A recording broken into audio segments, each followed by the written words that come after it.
Bonsoir à tous. Il a beaucoup d'amis, les personnages, il a beaucoup voyagé, les livres. Des classiques au moderne, son univers, c'est l'imaginaire. Lecteur d'abord, auteur ensuite, son monde est fait de signes. La passion de les décoder, la facilité de les réciter avec une mémoire qui défie le temps. Senghor l'a biberonné, Césaire l'a bonifié, la lecture l'a sauvé, l'écriture l'a révélé. Et là, Hamidou Sall, dans cette belle ligne spéciale, ici, chez lui, El Hadj Hamidou Sall, bonsoir et bienvenue dans cette émission. Bonsoir, Pape.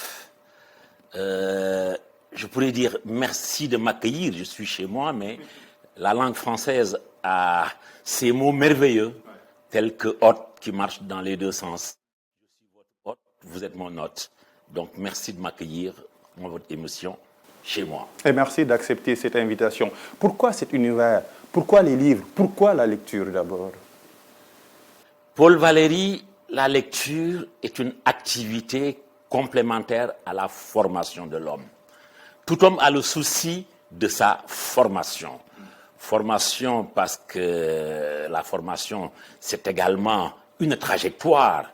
Nous ne savons rien, et je reste convaincu d'ailleurs que jusqu'à la fin, nous ne savons rien, puisque nous sommes des apprenants éternels. En tout cas, je le suis, moi. Il y a belle lurette que j'ai quitté les bancs de l'école, même si je suis retourné à un certain moment en tant que fonctionnaire, pour un complément. Je reste cet élève, ce disciple de tous les jours, de tout temps, parce que assoiffé de savoir, curieux de la production des autres et désireux d'accumuler pour transmettre, parce que, de mon point de vue, je reste profondément convaincu que quand on a acquis quelque chose, ce n'est pas pour soi, il faut le transmettre. Et c'est le produit de votre environnement, cet amour-là, entre vous et la lecture ou les livres? J'ai eu la chance de naître dans un milieu où, enfant, j'ai vu des livres traîner un peu partout dans la maison.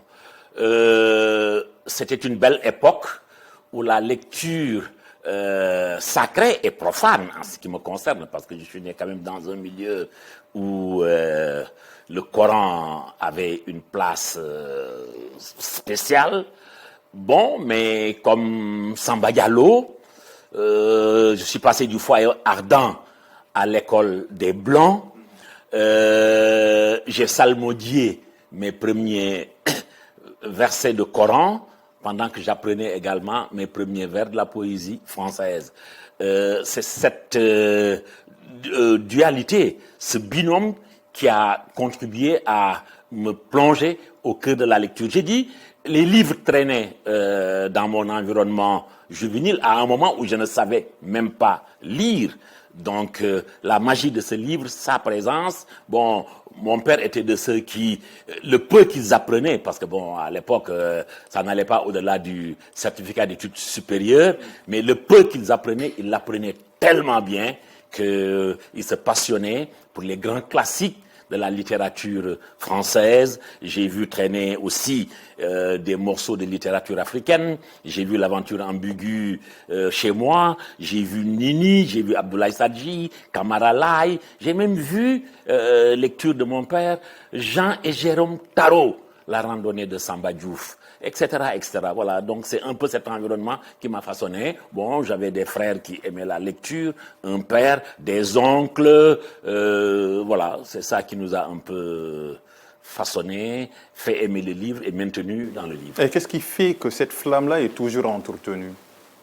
Elle est entretenue parce que j'ai vraiment, quand j'ai su lire, quand j'ai pu lire, j'ai aimé ce que j'avais lu. Bon, j'ai lu Pagnol. Marcel Pagnol. Marcel Pagnol. Je n'avais jamais mis les pieds en France. Mon horizon n'allait pas au-delà de la maison familiale de Thiès. Je connaissais à peine Dakar parce que nous, comme je dis, nos lieux de naissance, mes frères, mes sœurs, jalonnent le tracé de la pérégrination administrative de notre père, qui était donc un fonctionnaire. Et à un moment, on s'est retrouvés à Thiès, où j'ai été à l'école primaire, j'ai commencé à lire, et j'ai lu Pagnol, La gloire de mon père. La gloire de mon père m'a plongé dans la France provençale. Les vents, les montagnes, le chant des grillons, le sacerdoce que constituait l'enseignement, parce que Marcel Pagnol, dont le père était un instituteur, a raconté de manière admirable cette partie de la France qui fait que, au loin, sans jamais fouler le sol de la France, je tendais l'oreille et j'entendais cet accent méridional. La Trémontagne m'était familière, le chant des grillons, ainsi de suite. Voilà. Et c'est aussi en apprenant mes premières leçons de géographie, physique, les différentes régions de France, les monts, les vallons, les montagnes, les fleuves, hein, la Seine, la Loire, le Rhône et la Garonne.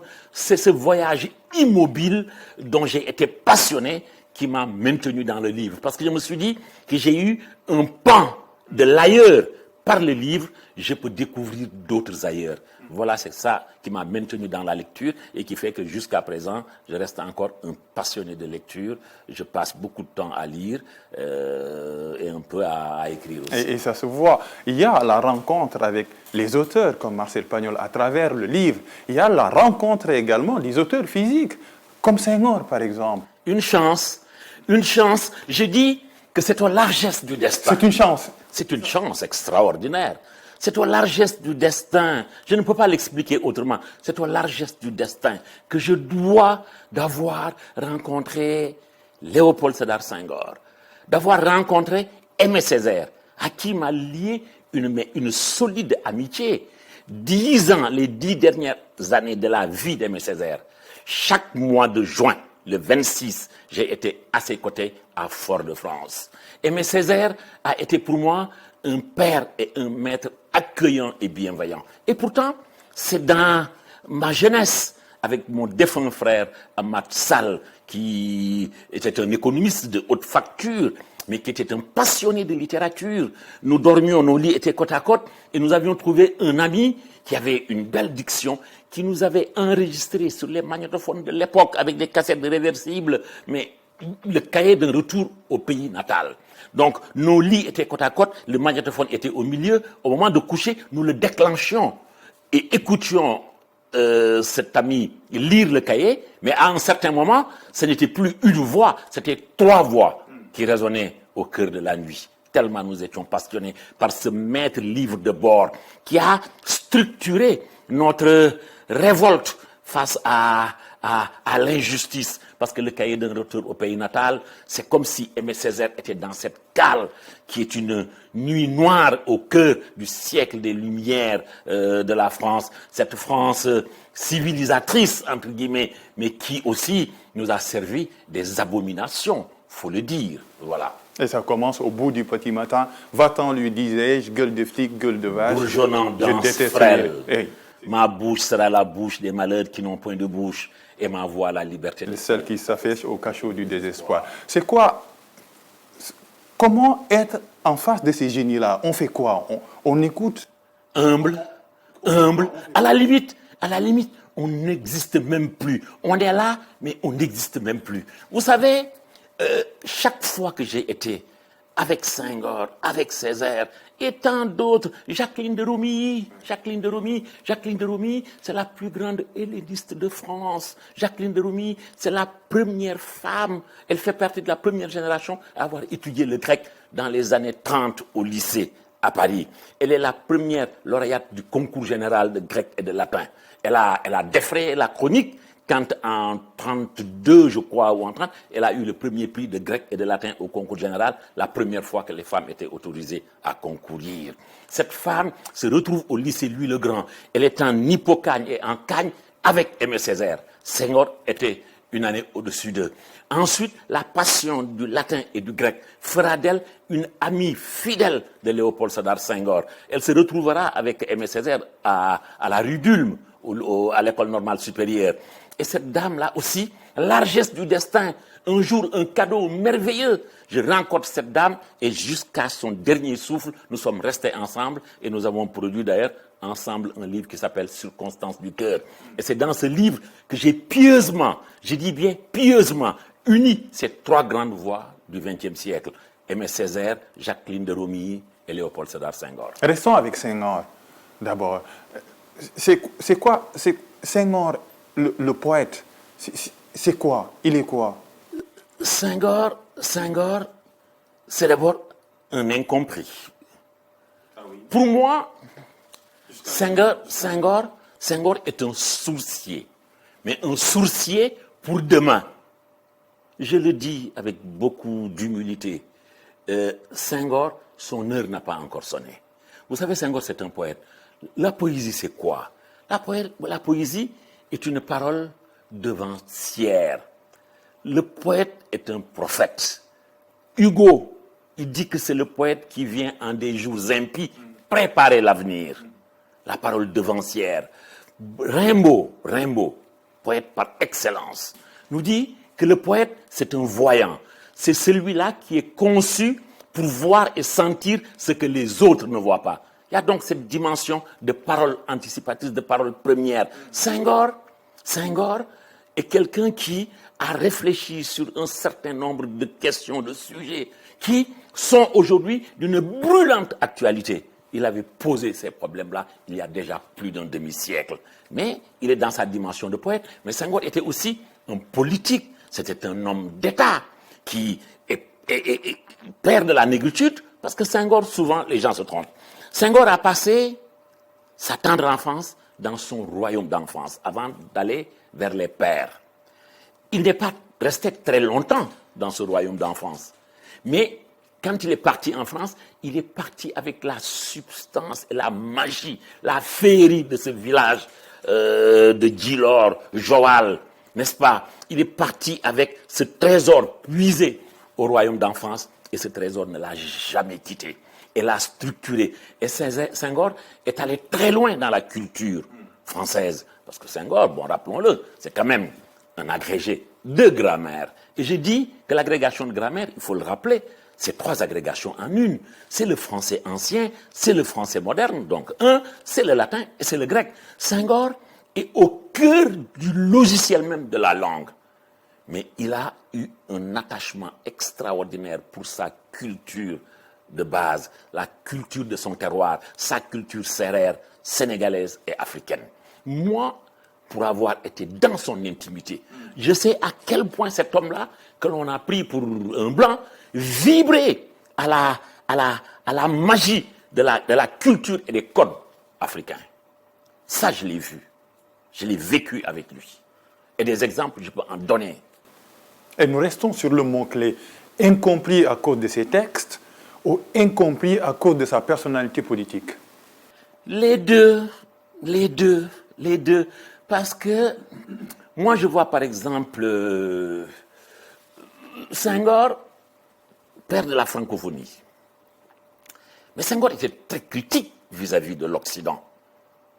Or, un esprit faible ou un esprit léger, on a tendance à le classer comme, comment disaient encore nos amis, valet de, je sais pas quoi, de l'impérialisme, etc. Mais Senghor a dénoncé les Occidentaux d'une manière extraordinaire.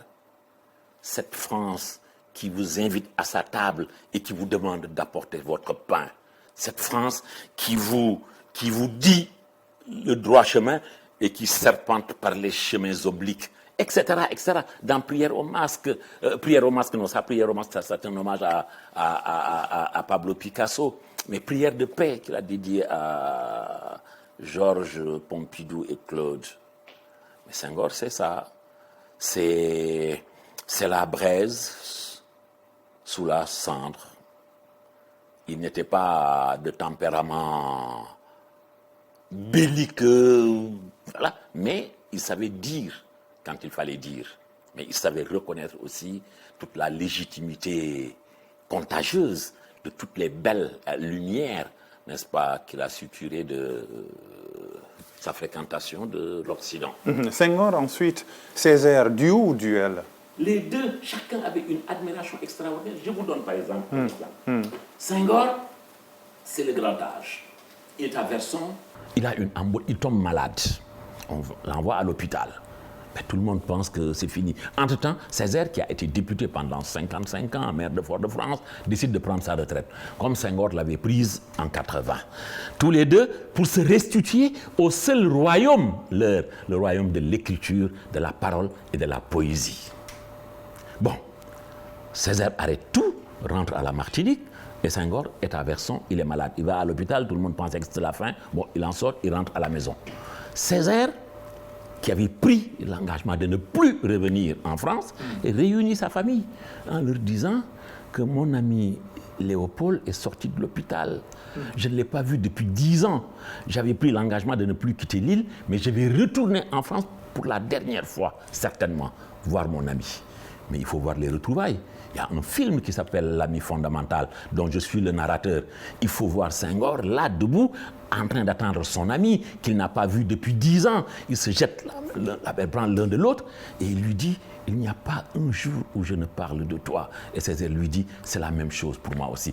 Et ils ont discuté, racontent un peu l'enfance de leur flamme poétique, mais c'est quelque chose d'émouvant.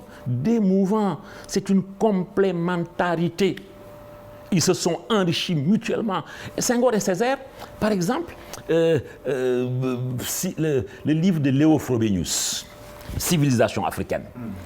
Mais voilà un livre, le même exemplaire, ils l'ont lu et annoté ensemble. Vous savez, à l'époque, quand ils étaient étudiants, il n'y avait pas de téléphone portable, il n'y avait pas de WhatsApp, il n'y avait rien. Bon, chacun était pris par ses études, mais ils se retrouvaient le week-end ou le dimanche pour discuter, voilà, passer du temps ensemble. Bon, ils s'envoyaient d'ailleurs ce qu'ils appellent des pneumatiques pour les rendez-vous. Quelque part, boulevard Saint-Germain ou boulevard Saint-Michel. Bon, ils discutaient de leur lecture. Et souvent, ils lisaient le même livre, c'est le même exemplaire qui allait de l'un à l'autre. Et moi, j'ai eu la chance de voir quelques vieux livres dans leurs archives où on retrouve l'écriture des deux. Parce que moi, je connais l'écriture des deux. Je peux vous montrer ici, dans ma bibliothèque, des ouvrages dédicacés par eux, mais je connais les écritures et j'ai vu des livres, mais ça me fait penser à Erasme. Erasme dit que le rapport qu'un bon lecteur a avec un livre est un rapport agressif et violent. Le livre en subit les conséquences. Erasme dit qu'un livre qui n'est pas déchiré, maltraité, c'est qu'on ne l'a pas lu. Et moi, j'ai vu comment ces deux ont massacré les pages tellement ils se nourrissaient de ce que, parce que c'était la première fois qu'en Occident, quelqu'un mettait civilisation et Afrique ensemble. Et que faisons-nous de ce legs-là? Est-ce que c'était un combat de contexte, d'un temps ancien ou immortel ou présent? Combat dans un contexte. Imagine-toi, deux jeunes Africains qui, dans ce Paris fébrile des années d'avant-guerre, arrivent en France, se retrouvent dans les hauts lieux de savoir français. On parle de Louis le Grand. Mais dans une ambiance où on vous dit la civilisation noire n'existe pas, la culture, l'Afrique est moquée, chahutée, elle subit la nuit noire du colonialisme. Vous savez, le colonialisme, d'ailleurs Césaire écrira par la suite discours sur le colonialisme. Vous savez ce qu'il dit du colonialisme, il l'a vécu. Bon, donc, ils sont là et ils sont eux-mêmes, par leur trajectoire, un démenti formel de tout ce que cet Occident raciste, j'étais même tenté de dire inculte, dit de cette civilisation africaine.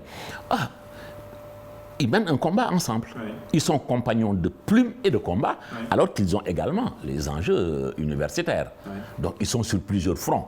Oui.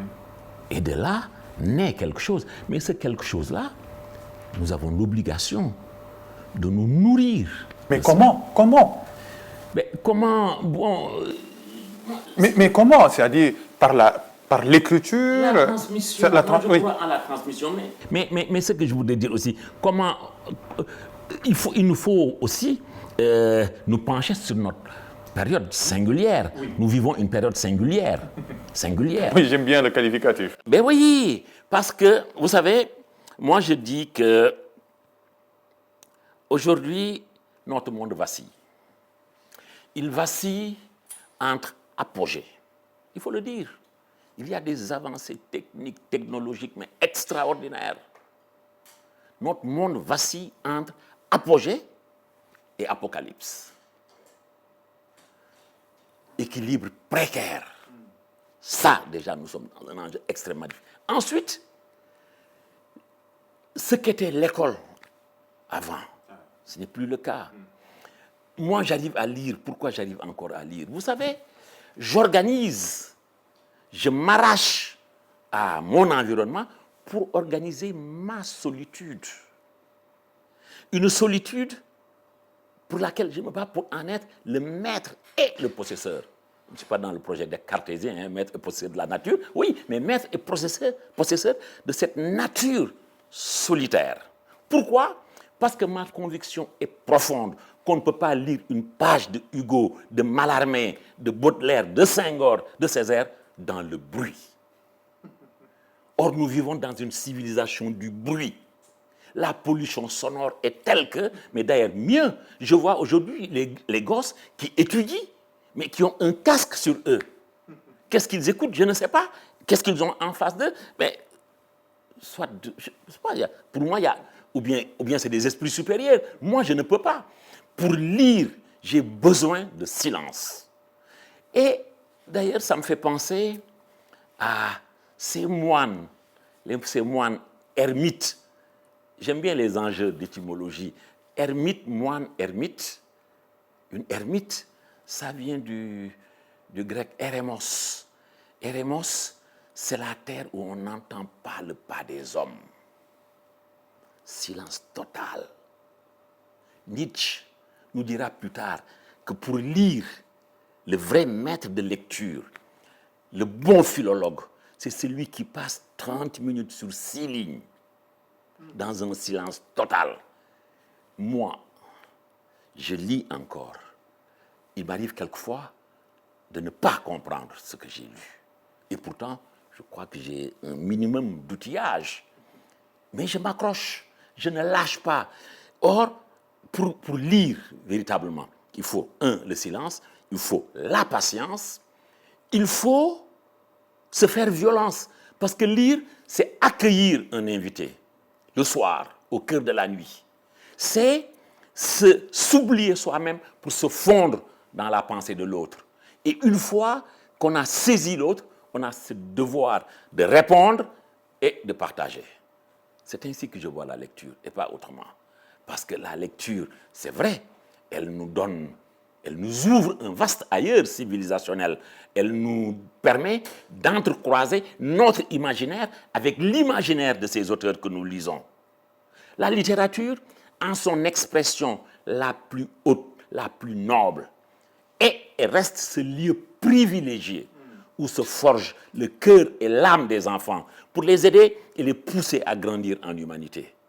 Or, Dieu sait que nous vivons une période singulière qui a besoin d'un renforcement de cette humanité sans laquelle nous ne sommes plus. Et cela passe par la famille d'abord, la première cellule de base sociale. La famille, vous savez, la famille, c'est se creuser de valeurs consensuelles entre différentes générations, où s'acquiert l'essentiel de ce que nous sommes, de ce que nous serons plus tard. Hannah Arendt nous dit que l'enfant est une créature inachevée à mettre en perspective. La mise en perspective, cellule familiale, où on apprend beaucoup de choses, la notion de hiérarchie, de droit d'aînesse, etc. Bon. Ensuite, la rue, parce que de la maison à l'école, le chemin qui mène, c'est le canal. Voilà. Tout, à l'époque, tout acte incivique, n'importe qui dans la rue, vous me remettez sur le droit chemin, à la grande satisfaction des parents. J'ai bien peur qu'aujourd'hui, ça finisse au tribunal. Bon, ensuite, à l'école. Mais le maître qui vous prend en charge, la première année, au CP1, disions-nous, il ne commence pas, il continue, il poursuit quelque chose qui avait été commencé à la famille. Et ce maître, il était, comme dit Jacqueline de Romilly, l'enseignant, le vrai enseignant. Il n'enseigne pas seulement ce qu'il sait, il enseigne également ce qu'il est. Donc, exemplarité dans le comportement, dans la manière d'être, jusqu'au port, etc.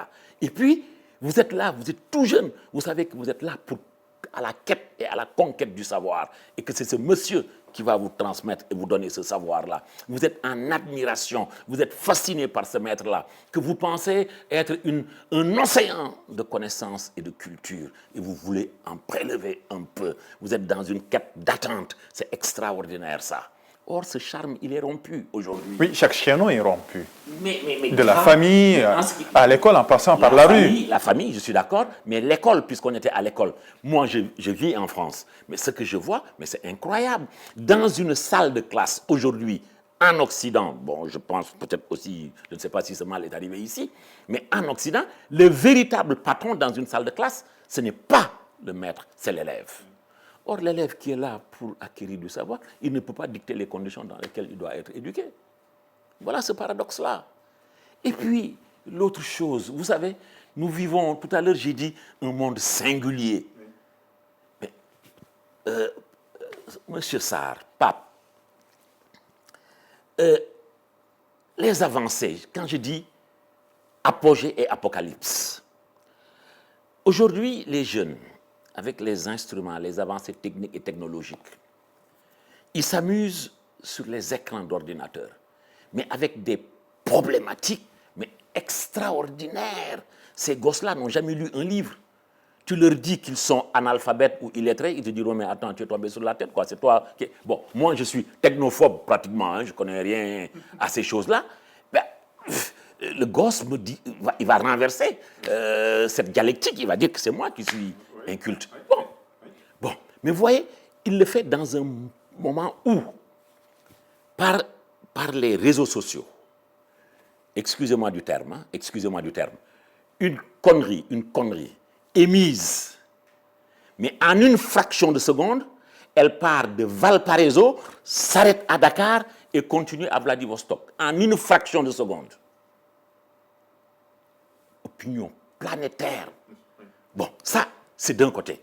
Aujourd'hui, vous savez, en Angleterre, les recherches sont tellement avancées que face à Alzheimer, on est en train, plus ou moins, d'avancer vers la substitution de cette mémoire défaillante pour vous donner une autre mémoire.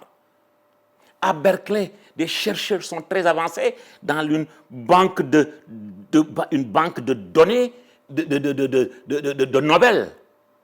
On y prépare un peu comment, à partir de manipulations génétiques, on peut préparer la prochaine génération de génie et de cerveau. Mais ça fait froid dans le dos, ça. Ça fait froid dans le dos. Tout à l'heure, on parlait de la parole devancière des poètes. Le poète qui est un prophète, Rimbaud, qui disait « je est un autre ». Mais il ne savait même pas à quel point les données d'aujourd'hui, biogénétiques, sont en train de confirmer ce qu'il disait à l'époque. Voilà le monde singulier dans lequel... Est-ce que c'est un choc? Est-ce que c'est un choc entre le monde des idées et le monde de la technologie? Est-ce qu'il y a un choc? Vous savez, science sans conscience... C'est que ruine des larmes. Déjà, à l'époque.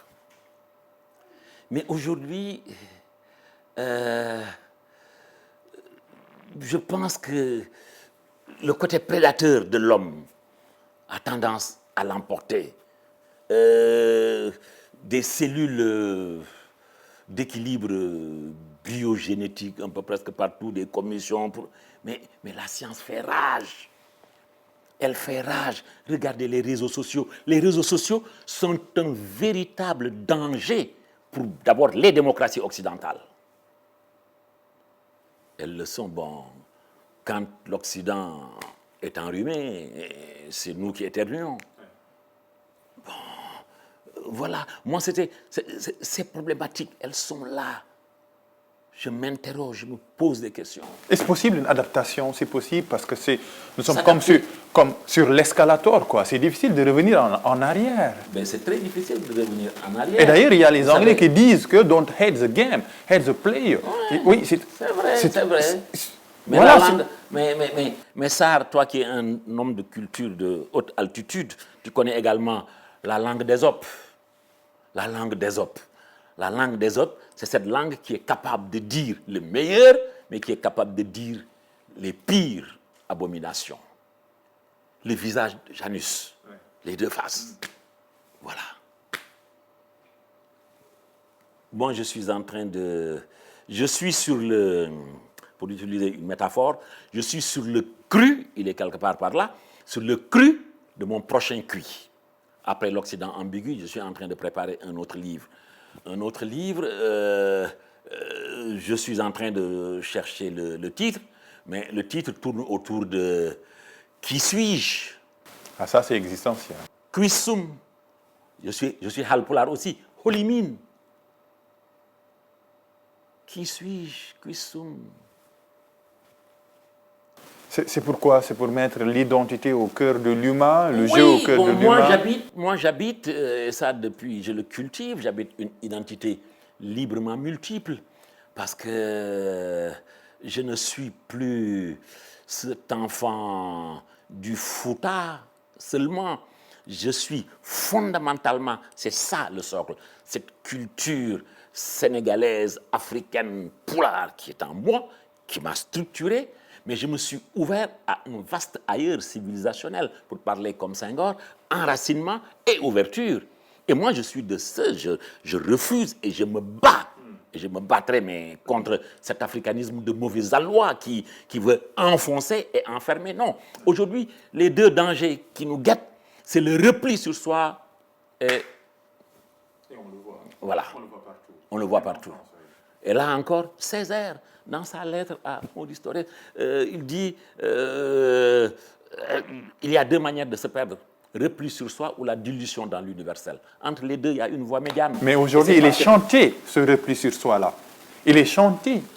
Oui, mais Non pas par les écrivains, mais aussi par les politiques. c'est un danger, mais c'est un danger. C'est un danger. Vous savez, la politique, bon, l'art de gouverner, la politique de cette Grèce du 5e siècle,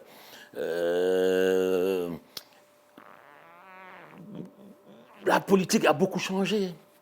La politique a beaucoup changé. Regardez l'actualité en France, dans notre France, là, qui a du mal à trouver sa voie parce que le télescopage des égaux. Or, la politique, c'est aussi le souci de gérer le bien collectif, se donner pour la collectivité. Mais quand tout est centré sur soi, où allons-nous? Il nous reste 3-4 minutes, le temps est notre principal ennemi. Est-ce possible de sauver les meubles?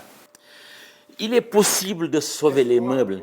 Moi, Hölderlin, il nous dit que là où augmente le danger, augmente également ce qui sauve du danger. Hölderlin, dans Patmos. Hölderlin, le même Hölderlin, nous dit, il a un questionnement, c'est pourquoi des poètes en des temps de détresse? Et il y a un magnifique commentaire de Heidegger sur cette parole de Hölderlin. Voilà. Ensuite, Sénèque, tirons notre espoir de notre désespoir. Donc, moi, je reste dans cet optimisme de la volonté. Il nous faut nous battre pour pouvoir sauver le monde. Et sauver le monde, c'est nous sauver d'abord. Nous nous sauvons et nous sauvons le monde. Et nous avons en nous suffisamment de ressources si nous voulons y aller. Comme dit cette pensée de, je crois que c'est Schopenhauer, ce n'est pas le chemin qui est difficile. Heidegger. Non, ce n'est pas Heidegger. Ce n'est pas le chemin qui est difficile, difficile est le chemin. C'est ça. C'est ça. Bon, voilà. Rien n'est facile. Battons-nous pour ça. Mais je pense, moi, bon, chacun se battra avec ses armes. Je crois en les vertus de la littérature. Vous savez, il y a cette parole de Sainte-Beuve qui dit que le critique littéraire, c'est celui qui sait lire et qui apprend aux autres à lire. Il y a une magie dans la lecture. N'abandonnons jamais le livre. On ne peut pas d'ailleurs abandonner le livre. Vous savez, les Écritures saintes, si on les prend dans l'ordre, la Torah, la Bible, le Coran, chez les Juifs, dans le Talmud, il y a une parole extraordinaire qui dit « Le monde tient par le souffle des enfants qui étudient ». Décompose cette phrase. Le monde que nous voulons sauver tient, impératif catégorique, il doit tenir. Par le souffle c'est la vie, c'est l'âme des enfants. L'enfant, c'est l'avenir de ce monde-là que nous voulons sauver, qui étudie l'importance de l'étude.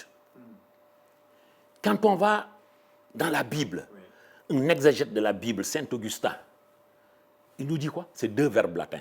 Tolle, lege, prends et lis. Et arrive, iqra, sabbi isma rabbika. Injonction, c'est un impératif catégorique, c'est un conditionnel. Apprends. Donc, et le prophète, paix et salut sur lui, nous dit, la connaissance, la science, allez la chercher partout, jusque derrière la Chine.